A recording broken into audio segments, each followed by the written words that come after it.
Greetings, my fellow acorns.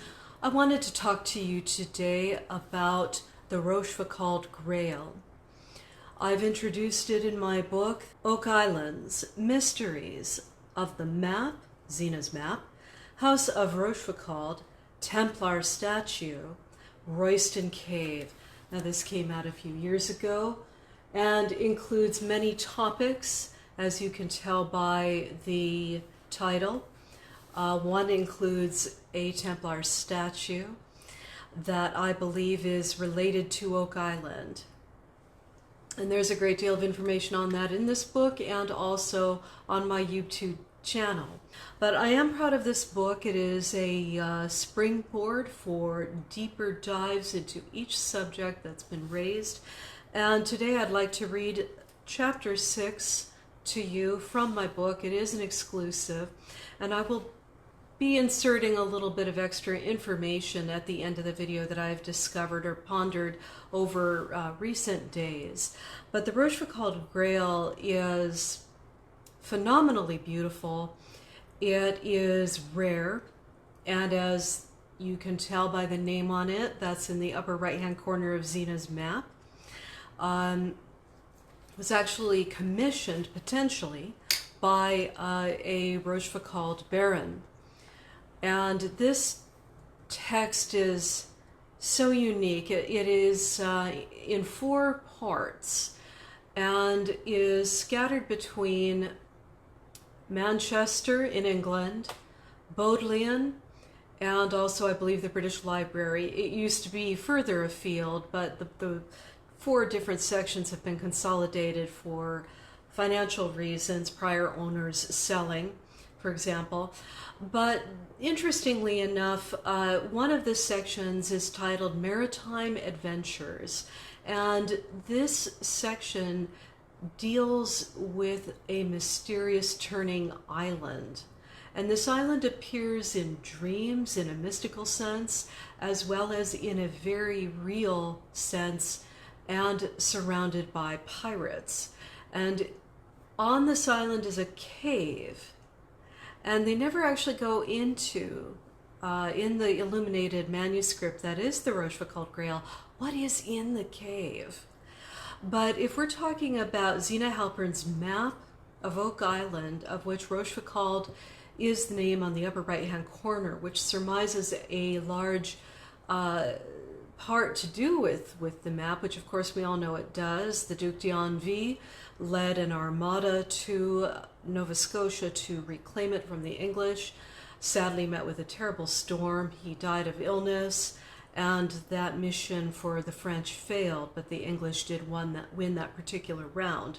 It's very difficult to take a document like this that was created approximately 1314 to 1325 and through there, and draw an X of coordinates on the spot. I'm not saying it's not possible, but it's not going to be an easy thing to do. There are some really interesting clues in here. The turning island, a hidden island, an island that one can approach in dreams, an island with a cave in it, on it. In the Rochefoucauld Grail, there are some 6 plus references to an island, to boats as well, and to journeys.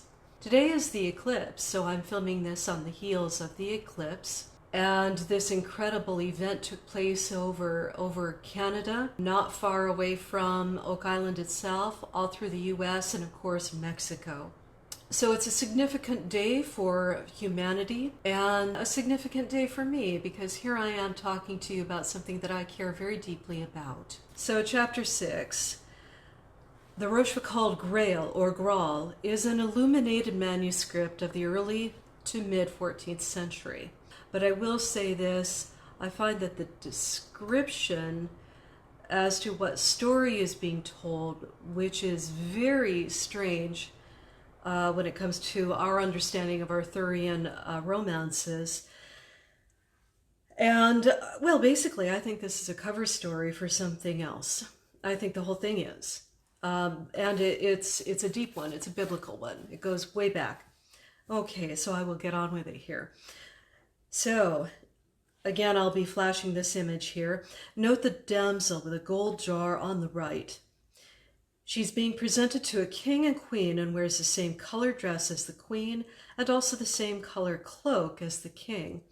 The mirroring of royal robes alerts the reader to the importance of the damsel's identity.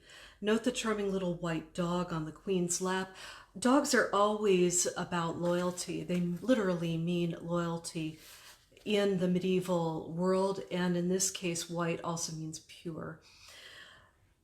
It was potentially commissioned by Guy VII, Baron de la Rochefoucauld.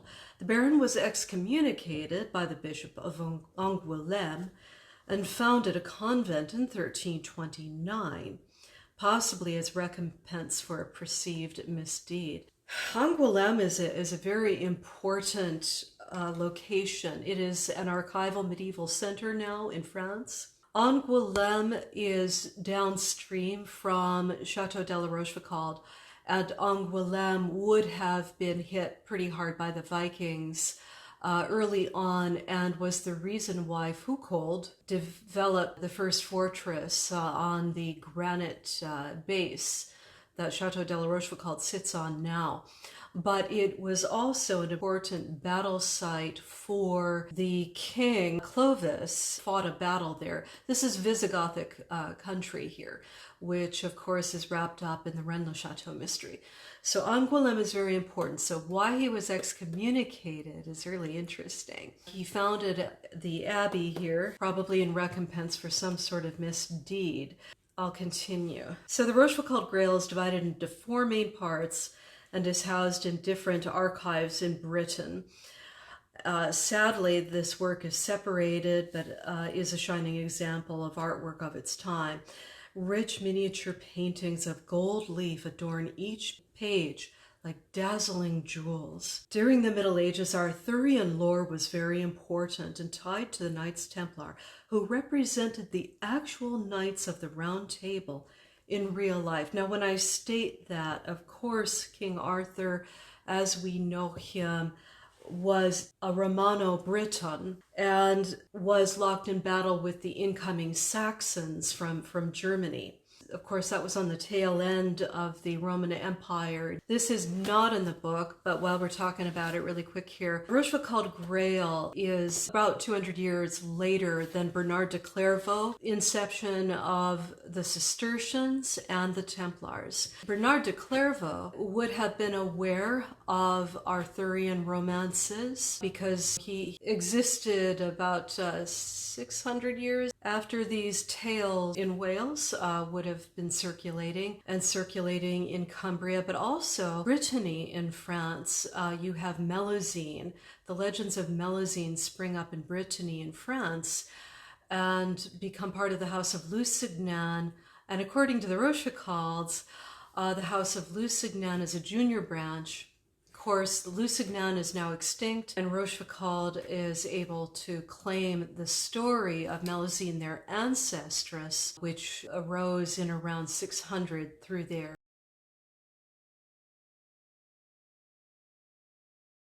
You have Bernard de Clairvaux, who gives the Knights Templar their rule in 1120. Another seminal date is 1128. You're talking about around 500 years spread of time. This is a scholar, and he was well connected. He was well connected to Cathar country and Mary Magdalene country as well. His mother is rumored to have been related to the Counts of Toulouse. So I wish I could get some more information on that one, but it seems that he had a foothold there, according to legend. So I know I'm going way off topic here, but everything is related across time. Everything is related. So even though King Arthur is a Romano-Briton king, he is revitalized in French and also by the Plantagenets. And so the Rochefoucauld Grail, having been commissioned by a Rochefoucauld at the hands of Cistercians in Flanders, which is now modern-day Belgium, that whole area is astonishing. It is riddled with Cistercian houses. It might as well have been the kingdom. Flanders might as well have been the kingdom of the Cistercians in now modern-day Belgium, on the border of the Netherlands and Belgium. So I'll go back to my reading here. During the Middle Ages, Arthurian lore was very important and tied to the Knights Templar, who represented the actual Knights of the Round Table in life. I can't wait to give you more on that, but there is more to come on that. There is a secret here in England. I don't state this lightly and have years of research to back up the prior statement. The image above is that of the Holy Grail in the form of a platter. Grail, or Graal, was often pictured as a platter and in some cases with a head on it, as shown. So this is quite an astonishing image. What we're looking at here is a duke has just beheaded Sir Lancelot. Yeah, he loses. In this one, a duke has just beheaded Sir Lancelot. The head of John the Baptist is often shown on a platter in medieval art, and in this case, Lancelot is the fictional cover story for the Baptist. The Rochefoucauld Grail storyline and many characters are unrecognizable to modern Arthurian stories. Later, in the Grail, the Duke's castle falls down upon he and his men for murdering the son of the Lady of the Lake. It is interesting to note that the headstone on Oak Island represents a human head or skull. I do think that it represents John the Baptist, the patron saint of the Knights Templar. I spoke about this in Season 6, 2018, during my first Oak Island interview. This is meant to represent the Ark of the Covenant. Joseph of Arimathea, as spelled out in the manuscript, is the man pictured entering what has to be Solomon's temple and the Holy of Holies, supported by two columns as if on a table. The description is simply Joseph with the Ark of the Covenant. It is certainly a mashup, as the two columns should be on the exterior of the building. Boaz and Joshim, the two columns that are outside the Temple of Solomon, but in this case appear to be supporting the ark as if it were on a table, but we are only seeing two columns here, and he is going up and he's outside and he's going up to go into the Ark of the Covenant, represented. This is a medieval representation of the ark. The added crucifixion scene is also out of place between the golden cherubim. However, the mercy seat with Christ representing the Father makes sense. The image makes no attempt at any scale or description of the ark in the Bible as we know it today. I find this image to be very interesting. Medieval art is primarily two-dimensional and flat, often out of scale. Carvings of the day were by far more lifelike to our sensibilities. So you could get a medieval sculpture in front of a cathedral and have it be more lifelike than a medieval painting would be at this time, especially in miniature format. You're only talking about teeny tiny little images here. And they're decked out with actual gold, lapis lazuli, and other precious rare stones that can be crushed up and used in paint to create color, such as copper, which would have given green and blues. Okay, so I will not digress any further. The skull of William Shakespeare is missing and not interred with the rest of his body. Many secret societies believe that his skull was priceless in the same way that the Templars venerated the skull of John the Baptist. Joseph was a metal trader and followed the known routes to England. There are many locations in England that claim to have been visited by Joseph and his entourage, such as Glastonbury. After the crucifixion, he is believed by many Britons to have moved to Glastonbury with the Holy Grail and started a new church. Despite beautiful legends, the manuscript of the 14th century could be recalling an event with a mash of characters ranging from the biblical to the mystical Arthurian of a post-Romano-British culture with ties to Western France. Might this document be evidence to support Sir Ralph de Sudley did indeed have high-value artifacts and objects? Now, of course, I put out a couple of days ago a video talking about the wharf dating to 1200 in relationship to Nolan's cross of the same date, and the archaeoastronomer in Italy also placed it to 1250. So you've got a range there, 1200 and 1250, which speaks of a recurring voyage. The Rochefoucauld Grail comes after that by about 115 years, 115 years. So we're talking about legends going way back for these people now. Ralph de Sudley, of course, according to Zena and the Cremona documents, left the Templar harbor at Dunwich, as an American would say, but the English would say Dunwich. That preceptory no longer exists. It fell into the sea many centuries ago, so it's completely gone. We can't go there to investigate any archaeology whatsoever that would tell us about that voyage. For some reasons, Ralph goes up the coast to where Dunwich is, and sails apparently to Oak Island from Dunwich, which I'm not quite sure why he would have made that choice, but he apparently did according to the documents Zena has written about. I believe the Rochefoucauld Grail to be a coded document of secrets for their descendants. Duke Guy was killed in battle next to the King of France at the Battle of Poitiers, and the Rochefoucauld Grail was his insurance policy for everything that he held dear. He encoded this thing to make sure that what he held dear remained, and that included philosophy, Greek philosophy as well. Something to think about. The glue in this case would be Richard Lionheart, whose grandmother was of his maternal line was a Rochefoucauld. Richard is a Rochefoucauld on the female side. Her name was Eleanor Châteaurault de Rochefoucauld. Richard, of course, ruled England and the vast lands of the Duchy of Aquitaine, now included in the large country that is France. The next chapter actually is on the chateau of Chateau de la Rochefoucauld. It's magnificent. It's beautiful. I'm glad I made the journey. I'm glad I went. I will be leading a tour there here in September, October.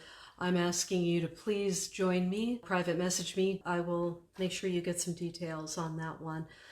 But you're not going to want to miss that. The Da Vinci stairwell at Chateau de la Rochefoucauld. So that is my chapter as it is currently in my book on the Rochefoucauld Grail. I think it's highly likely that the Rochefocaulds, since they were involved with the Templars, the chateau is surrounded by Templar preceptories that I've clocked. Castle Talmont, as I've discussed in the book, is on the lower right-hand corner of Zena Halpern's map, and I visited there too. I have photographs of the ruined chateau in my book. It was surrounded on 3 sides by the sea. It was said to be impregnable and owned by Richard Lionheart. There was an alliance between Talmont and Rochefoucauld. There was a marriage in 1099. Talmont Castle was on the coast. It had its own harbor arm. Richard Lionheart is known to have spent most of his time in the Middle East in battle. He could have easily at some point taken a vessel from his castle Talmont to the New World, to Oak Island. He would have fit right into that timing of 1200 plus. I've gone into a lot of detail in this book, a lot of imagery, a lot of beautiful photographs. And I just wanted to give you an overview of the Rochefoucauld Grail, which is an illuminated manuscript commissioned by a Rochefoucauld, more than likely. In later centuries, 1600s, I believe, they included a bookplate, if you will, an extra page into it that says, basically, this is our book.